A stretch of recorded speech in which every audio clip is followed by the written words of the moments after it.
gobierno de España ha asegurado que todo se trató de una confusión, que en ningún momento se le negó el paso por su espacio aéreo al avión presidencial de Evo Morales.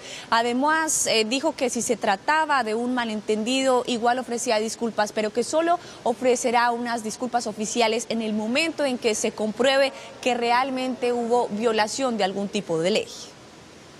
El ministro de Asuntos Exteriores ha asegurado que no tiene el menor inconveniente en pedir disculpas al presidente boliviano Evo Morales si se produjo un malentendido la semana pasada, pero ha reiterado que España en ningún momento revocó su autorización para que el avión en el que viajaba el presidente sobrevolara el espacio aéreo español e hiciera escala en Las Palmas. Parece que ahí hay algún malentendido y si se ha producido algún malentendido yo no tengo el menor inconveniente en pedir disculpas al presidente Morales. Es decir, si el presidente Morales cree que se ha producido, ha tenido la percepción de que se ha producido un malentendido, no hay ningún problema. Insisto, el espacio aéreo ni la autorización de escala se cierra en ningún momento, es el único que pertenece abierto. García Margallo también se ha referido a la situación por la que atraviesa el Partido Popular después de la publicación de unos supuestos manuscritos de contabilidad paralela del Partido Popular. Es obvio que eso no favorece la marca España, pero quiero decir que precisamente por eso hay que hacer un mayor esfuerzo en subrayar las luces de España, que son muchas. Por ello, los partidos de oposición han solicitado que el presidente comparezca en sede parlamentaria y responda a estas preguntas. Segunda pregunta. ¿Ha dicho la verdad cuando ha negado públicamente haber recibido estos pagos? ¿Sí o no? ¿Se ha cobrado indebidamente siendo ministro y ha mentido siendo presidente? No puede seguir gobernando España.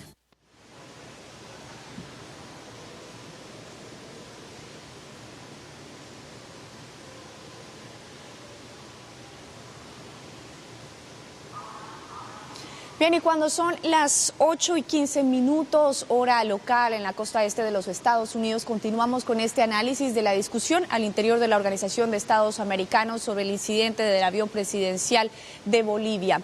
Bien, en este organismo se dio durante toda la jornada de la mañana un gran apoyo a la moción que presentó el ministro de Gobierno de Bolivia. Él pidió que se diera una investigación coherente y a fondo y que se den unas excusas públicas por lo ocurrido por parte de los países que negaron el acceso, el tránsito por su espacio aéreo al avión presidencial de Evo Morales. Hay varios países latinoamericanos que apoyaron esta moción, como Venezuela, Ecuador, también Nicaragua, Brasil y Argentina. Veamos. Pedimos que se haga una explicación fundamentada, coherente, no una explicación que carece, ¿no es cierto?, de elementos como para tener una explicación de lo que ha pasado realmente. Pedimos que se presenten las disculpas correspondientes de lo que consideramos un grave atentado. El gobierno de Nicaragua, que dirige el presidente Daniel Ortega Saavedra, reafirma la denuncia, el rechazo y la enérgica condena a este atentado que ha puesto en riesgo la vida del presidente. Fue un acto de irrespeto al mandatario de un país soberano, de un país democrático. Fue un acto de restricción que, como dice el presidente de Brasil, no se aplicó solamente a Bolivia, sino a todos los países de las Américas. Señor presidente, Venezuela es territorio disponible para los perseguidos por la injusticia. Venezuela es fiel a la tradición histórica latinoamericana de reconocimiento del derecho de asilo, consagrado en la Convención sobre Asilo Diplomático, adoptada en Caracas en 1954.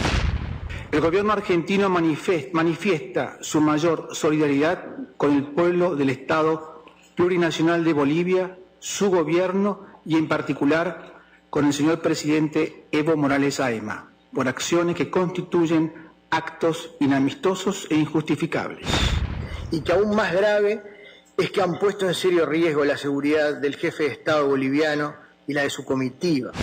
Las heridas se curan a la luz del sol y ojalá podamos tener esa verdad, no sé si ahora o si otro día, pero ojalá, si se quiere realmente sanar esto, que esto realmente más allá de las declaraciones, se sane sobre la base de saber realmente qué fue lo que ocurrió en la tarde del 2 de julio. Bien, y precisamente para hablar más acerca de este importante tema que se da acá hoy en la Organización de Estados Americanos, me acompaña el ministro de Gobierno de Bolivia, el protagonista de este Consejo Extraordinario de la OEA, el señor Carlos Romero. Ministro, muchas gracias por acompañarnos. No, al contrario, un saludo cordial. Aquí en esta sesión extraordinaria que hemos reconocido el gesto, ¿no es cierto?, de la Presidencia, de la Secretaría General, que rápidamente han viabilizado la solicitud de 4 países, junto a Bolivia, Nicaragua, Venezuela, Ecuador, que han hecho la solicitud de esta sesión extraordinaria, por tratarse de un tema de gran magnitud, de gran importancia y de gran trascendencia política, al extremo que algunos de los delegados han manifestado literalmente de que el derecho internacional, el orden internacional ha quedado profundamente vulnerado, los tratados y las costumbres, tanto el derecho internacional como el derecho consuetudinario, han sido profundamente vulnerados, y no es para menos. Estamos hablando de un hecho sin precedentes, donde el presidente de un Estado, como es el presidente Evo Morales, ha sido interferido en su retorno a territorio boliviano, y las explicaciones que se han dado son explicaciones técnicas y alegatos administrativos que realmente no dan coherencia ni justificativo, porque entendemos que no hay una explicación lógica ante una decisión política de semejante agravio al Estado boliviano. Ministro, usted ha calificado esto como un secuestro, lo que ocurrió en sus palabras acá en la exposición, pero también ha pedido que los países que negaron el paso aéreo en territorio de espacio aéreo pidan disculpas públicas y den una explicación coherente de lo que sucedió. Sí, efectivamente, porque creemos que la mejor manera de resolver esto es transparentando lo que ha sucedido, ¿no es cierto? Pero hemos escuchado explicaciones que realmente dejan mucho que desear. Decir que hubo una confusión de aeronaves cuando ha habido una solicitud, un protocolo de solicitud, ¿no es cierto?, que identifica muy bien la nave, los tripulantes, que señala que el presidente del Estado boliviano se encontraba en esa aeronave, que había sido tramitada con una semana de anticipación ante los diferentes países. Entonces, alegar esto, o que había un problema técnico y que exactamente no sabemos en qué consiste el problema técnico, hubo un fenómeno climático que afectó precisamente a esa nave y a ninguna otra más que iba a circundar por espacio portugués, por ejemplo, o que en el caso de Italia se nos ha dicho que había caducado la autorización porque se cambió el plan de operaciones, cuando en el documento expreso dice que la duración de la autorización se extendía por un plazo de 72 horas desde el momento en que operaba, digamos, el sobrevuelo. Entonces, todas estas explicaciones no son coherentes. Nosotros hemos pedido que se transparente, que se explique. Está alguien por atrás, ¿no es cierto? Cuando se le consultó esto al canciller de España, sí había una decisión tramitada por otro Estado, en este caso el gobierno de Estados Unidos. Él decía, ese es un secreto de sumario. Si es un secreto de sumario, entonces nos deja pensar de que evidentemente ha habido una acción de inducción de parte de un otro país, y eso nos ha llevado a calificar este hecho como una agresión intercontinental. Y por último, este tema y esta polémica se da en medio de una confusión de que aparentemente hubiera podido ir Snowden dentro del avión presidencial. ¿Ustedes han recibido hasta el momento alguna respuesta frente a la posibilidad de un asilo por parte de Snowden? Bueno, pero fíjese que el señor Snowden presuntamente estaba en el avión presidencial. Resulta muy difícil de dar crédito a esa información malintencionada, ¿no es cierto?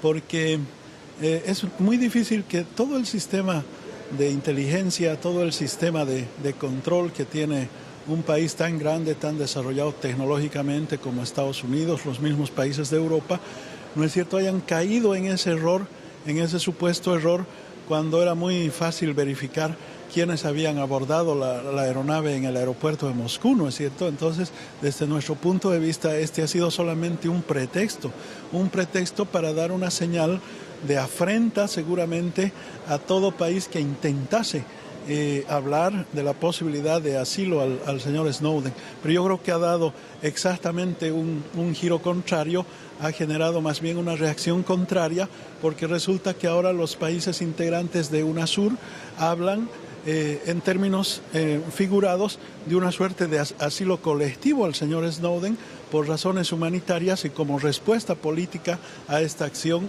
contra el presidente Morales.